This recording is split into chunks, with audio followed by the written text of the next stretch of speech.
दोस्तों जो अभी हमारे पीछे आप देख रहे हैं यह वही पावर स्टार पवन सिंह है जो कि अभी काफी अलग मुंड में नजर आपको आ रहे हैं।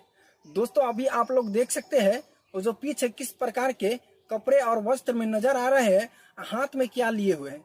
दोस्तों अभी आपको बता देते हैं कि पवन सिंह काफी एक अलग मुंड में आपको नजर आते हुए दिखेंगे और आप लोग इंतजार कीजिए उस वक्त का जिस वक्त का हम आपको वीडियो दिखाने वाले हैं।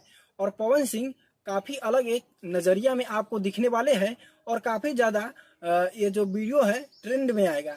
तो आप लोग उस वीडियो को देखने के लिए हमारे चैनल को सब्सक्राइब कर लीजिएगा और पवन सिंह का फैंस है तो आप लोग एक कमेंट जरूर कीजिएगा और हम आपको इनका वीडियो दिखाने का कोशिश करूंगा। और दोस्तों आप लोग देख सकते हैं यहाँ पर ये जो पवन सिंह जी है किस प्रकार का यहाँ पर वस्त्र में आपको नजर आ रहे हैं और इनका मूड जो है काफी अलग दिखाई दे रहा है। तो आप लोग इसी प्रकार का वीडियो देखने के लिए चैनल को